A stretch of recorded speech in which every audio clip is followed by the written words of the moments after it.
we are witnessing something that no one has ever seen in the entire history of Formula One. In 2023, Red Bull rewrote the Formula One record books. I don't know what to say anymore. It's just been incredible. I also know that it will be very hard to do something similar again.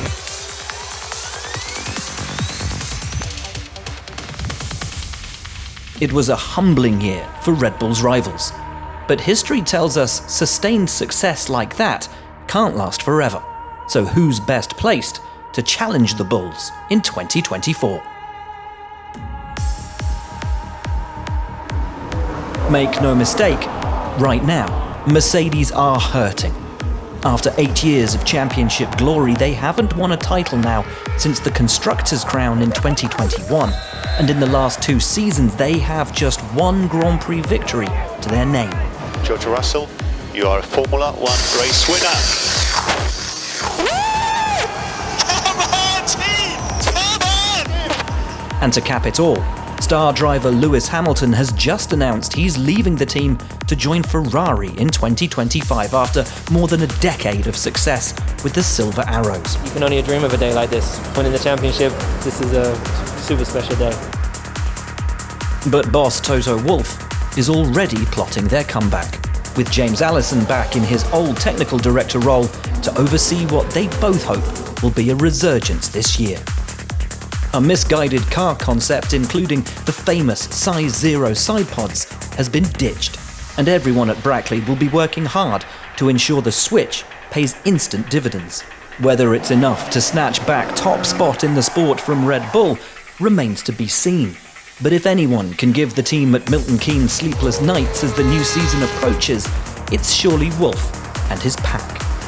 Especially as they'd love to power Hamilton to that record 8th World Championship in what will be a farewell tour for the most successful driver and team pairing in F1 history.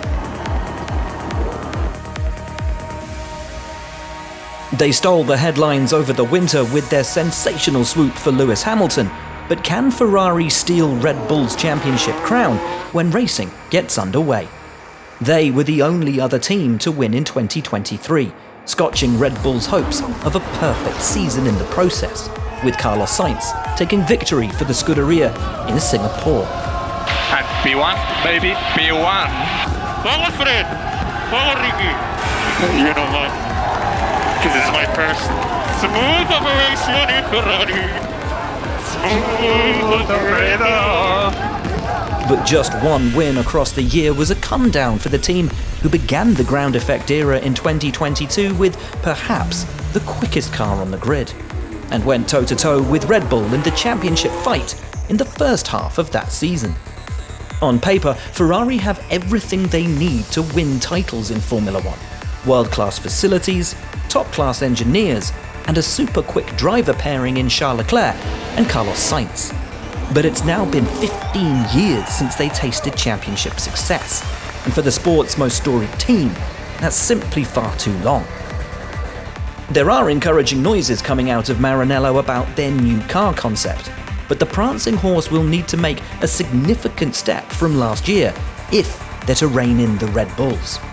They also need to be careful the team doesn't get distracted by the prospect of Hamilton joining in 2025. And boss Fred Vasseur will have to use his famed driver management skills to keep Sainz focused and motivated, despite knowing this is his last year in Ferrari colours.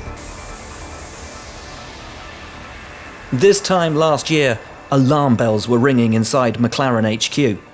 The MCL60 hadn't performed well in testing, and the team admitted publicly that they'd missed their targets with the new car, which left Lando Norris and Oscar Piastri scrapping for points in the early races.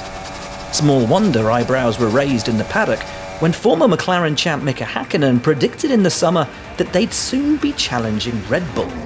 But that's exactly what happened when they implemented their mid-season upgrade, which almost overnight turned the MCL60 into a regular podium finisher and sprint race winner.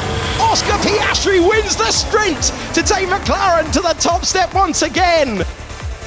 The question is, can McLaren now take the next step? Can they get this year's car right from the get-go?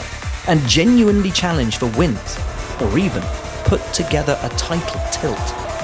After McLaren bagged the double podium in Japan last year, Lando Norris had this warning for the champions. Incredible, well done everyone. Insane, double podium. We're coming for Red Bull. We're coming for Red Bull.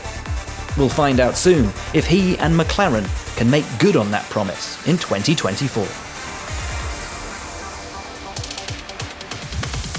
Aston Martin are perhaps the most ambitious outfit in the pit lane, with owner Lawrence Stroll having made absolutely no bones about his goal to turn his green team into title contenders.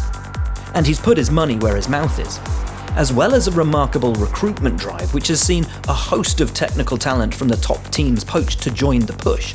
He's also funded a brand new factory complex, with a new wind tunnel due to come online this year.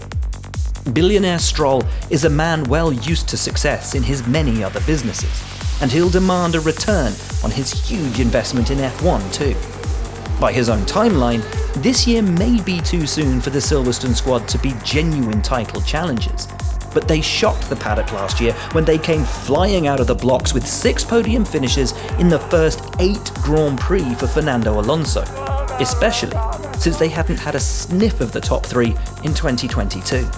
If they take a similar step in performance this year, Alonso and Lance Stroll could be mixing it right up at the sharp end.